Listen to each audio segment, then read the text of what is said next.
तो मैं कहता हूं वो गुलाम बड़े बुज़दिल हैं जो कहते हैं क्रांति बड़ी मुश्किल है, और क्रांति हर मुश्किल को आसान बना देती है। तानाशाह कितना भी मजबूत हो उसे खाक में मिला देती है। देखिए, सबसे बड़ी बात है पहले नंबर तो ईवीएम मशीन। ईवीएम का विरोध होना चाहिए। ईवीएम का मतलब पहले बता चुका हूं, इलेक्शन बेईमान मशीन, इलेक्शन बर्बाद मशीन, इलेक्शन बेकार मशीन, इलेक्शन भ्रष्टाचार मशीन, इलेक्शन बलात्कार मशीन। तो इसके खिलाफ आंदोलन होना चाहिए। मुख्य रूप से इस सरकार के पास क्या चीज है? 4 चीजें हैं। एक तो ईवीएम, दूसरा धर्म, तीसरा मेन स्ट्रीम मीडिया जो दलाल है, और चौथा ईडी सीबीआई जांच एजेंसियां। इसके बल पर ये सरकार जो बोल रही है 400 पार। अगर ईवीएम मशीन हटती है, बैलेट पेपर से चुनाव होता है तो 40 पार भी नहीं होंगे, क्योंकि अली बाबा और 40 चोर ही जीत के आएंगे। 400 पार नहीं होगी, ये देख लेना।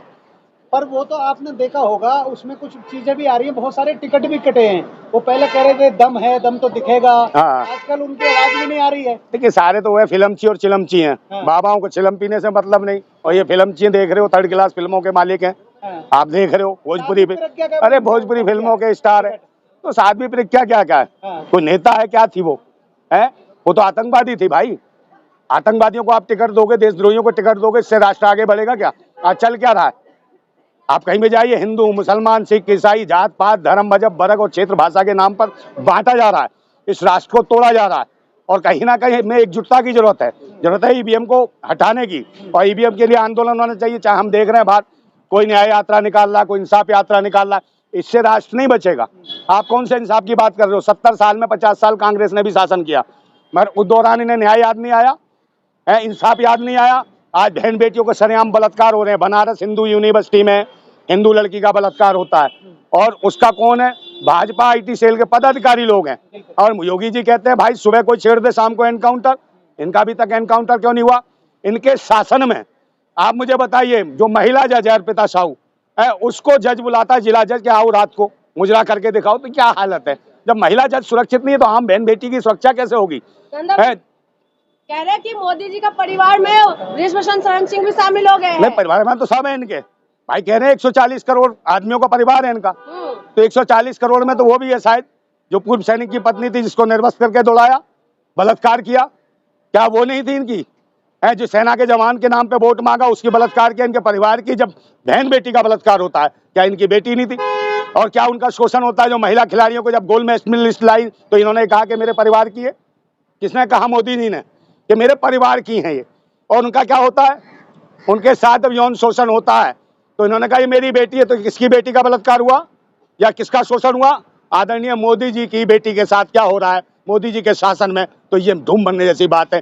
तो उनके परिवार की बेटियों के साथ जलानत बरती जा रही है। उनको खेल जगत से संन्यास लेना पड़ता है। लालू प्रसाद यादव ने परिवारवाद के ऊपर हमला नहीं करा, मोदी जी का बच्चा नहीं है। कौन से? तो सही कहा ना भाई, सनातन को पूजने वाले, धर्म को, अरे मैडम, धर्म को मानने वाले, सनातन पद्धति से शादी करने वाले, बहन जसोदा बहन के साथ अग्नि को साक्षी मान के साथ फेरे साथ वचन साथ जन्म की बात करने वाले, एक रात नहीं टिके भाग गए छोड़ के जसोदा बहन को। आज भी वो देख रही है, गाना गा रही है, कहती है तेरे बंजारन तेरा रास्ता देखे कब आएगा मेरे बंजारे। वैसे देख रही है, आ नहीं रहा बंजारा, कहाँ है? हेलीकॉप्टर में उड़ता है 8.5 हजार के करोड़ के, कभी जमीन में, कभी पाताल में, कभी आकाश में।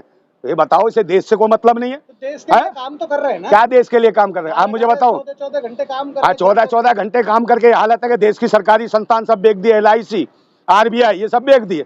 और मुझे लगता है भाई और ज्यादा काम कराओगे, नेक्स्ट 5 साल और दे दिए तो ये आपको भी जल्दी बेच देंगे। ये मैं बता रहा हूँ आपको, ये बदुआ गुलामी की ओर देश जा रहा है।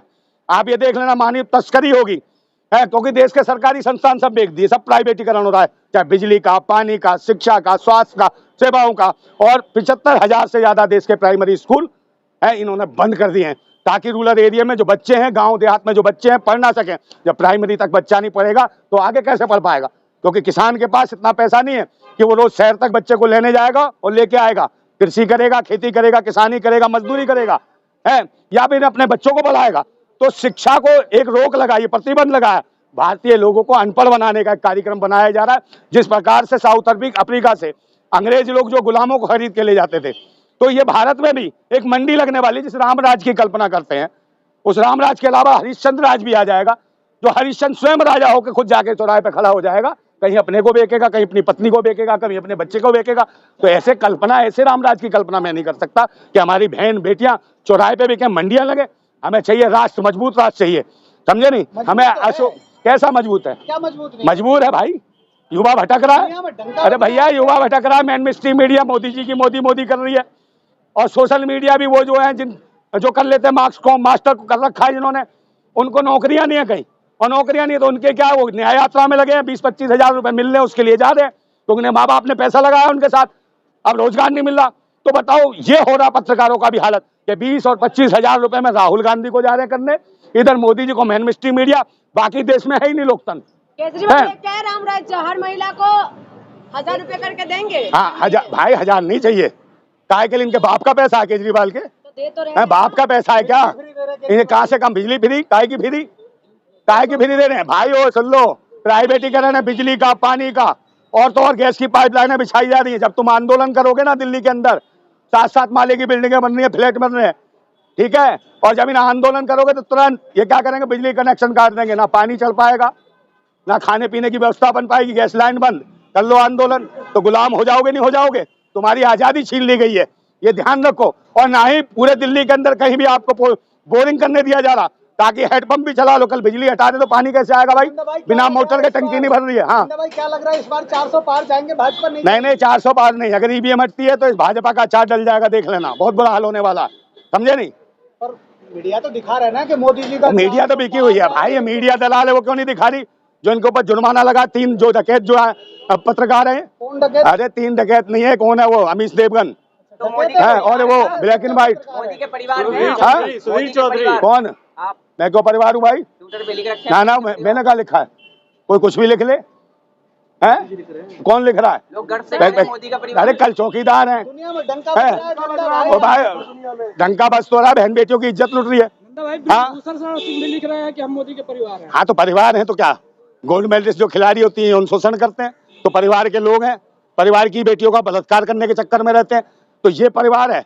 और अपनी पत्नियां लाते हैं, बहुत से शादी कर ले, शादी करके छोड़ देते हैं, ये कैसा परिवार है भाई? क्या बात है? क्यों नहीं विकास हुआ है? ये कैसा विकास हुआ? आपको बस विरोध विरोध क्या करना भाई? बीवी किस लिए करी भाई? उसकी आत्मा तड़फा दी, जिस बीवी के साथ शादी करी उसके अरमान थे कि मेरे बच्चे होंगे। पर्सनल क्या, पर्सनल लोगों की 140 करोड़ आवाम की बात सुन, ओ भाई बात सुन लो, 140 करोड़ आवाम के पर्सनल निजी जिंदगी में इसके फैसलों ने, मैंने इसके फैसलों ने हालत खराब कर दी है। कहाँ है जहाँ साथ? हिंदू राष्ट्र बनने वाला है। साथ नहीं, आज अनाथ है देश की जनता, 140 करोड़ आवाम अनाथ है देश की जनता। मुझे भी चाहिए, मुझे भी चाहिए लंडू राष्ट्र। लंडू राष्ट्र दोगे क्या? ये मेरी अभिव्यक्ति है, तुम लंडू राष्ट्र मांगो, हिंदू राष्ट्र मारो, झंडू राष्ट्र मांगो। अगर कोई कहता है इस्लाम राष्ट्र चाहिए, खालिस्तान राष्ट्र चाहिए, हिंदू राष्ट्र चाहिए, या लंडू राष्ट्र, वो आतंकवादी है, देशद्रोही, ऐसे लोगों को जेल में डालो, चाहे मैं भी मांगता हूँ मुझे भी जेल में डालो। ये भारत है, मेरी बात सुन लो, ये राष्ट्र भारत है, और भारत है, और भारत है, और भारत ही रहेगा। ये राष्ट्र भारत है, और बात राष्ट्र की नहीं है, बात है यहाँ लोगों के जीवन शैली की, पद्धति की, रोजगार कैसे मिले, देश कैसे आगे बढ़े, उन्नति कैसे करे, इस पर कोई बात करनी चाहता। शिक्षा, स्वास्थ्य सेवाएं, रोजगार व्यवस्था कैसे आगे बढ़े, विश्वगुरु कैसे बने? विश्वगुरु कहाँ है भाई? अब हिंदू विरोधी है कौन? आप। ये विश्वगुरु का देश है। और इजराइल जा रहे हैं यहाँ के युवा 20-20 हजार की नौकरी करने, वो क्या करने? लैट्रिन साफ करने जा रहे हैं, स्लीपर बनने। ये है, ये हिंदू राष्ट्र के लोग जाएंगे लैट्रिन साफ करेंगे मोदी जी के शासन में, लैट्रिन साफ करने इजराइल की जा रहे हैं, समझे? उनके पिछवाड़े धोएंगे। हाँ, ये हालत है हिंदू राष्ट्र की। ऐसा हिंदू राष्ट्र की कल्पना कौन करेगा भाई? आप हिंदू नहीं है है? क्या? है? आप हिंदू नहीं? नहीं, मैं हिंदू नहीं, भारतीय हूँ। नंदा भाई, हाँ। कैसे देख रहे हैं कि माहौल क्या है 2024 का, और किसकी सरकार लेकिन सबसे बन रही बड़ी है? बात है, किसी की सरकार नहीं बन रही। सरकार तो 140 करोड़ आवाम की है, और देश की जनता है जो 140 करोड़ आवाम, यही देश की सबसे बड़ी अदालत है, और फैसला लेगी। ईवीएम जो है ना, क्यों सरकार ईवीएम नहीं हटा रही? क्या दिक्कत है? और उनसे ईडी सीडी, मेरे बात से ईडी सीडी सीबीआई जांच एजेंसी, जांच हैंग। उन्होंने बोला है अरे ना कि चुनाव आयोग का मुख्य जो अधिकारी है मेरे पास लिया, उसका दिमाग हैंग करके दिखा दूंगा। उसकी ईवीएम को छोड़ो, क्रांतिकारी लोग हैं हम, हमें नहीं डर लगता, ना हिंदू ना मुसलमान, हम बात करते हैं इंसान की, देशवासियों की, भारतीयों की। सबको समान अधिकार मिले, रोजगार मिले, शिक्षा मिले, स्वास्थ्य मिले, बहन बेटियों की इज्जत और सम्मान मिले, भारत का संविधान बचे, लोकतंत्र मजबूत हो, ऐसी हम व्यवस्था की लड़ाई लड़ रहे हैं।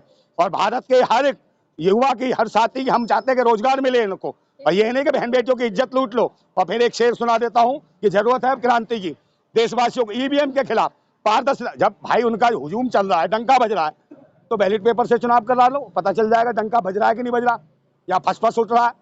आप तो वैसे भी जीत के आ जाओगे, डंका बज रहा तो बैलेट पेपर से आ जाओ। तो आज जरूरत है क्रांति की।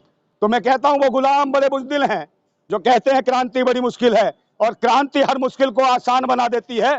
तानाशाह कितना भी मजबूत हो उसे खाक में मिला देती है।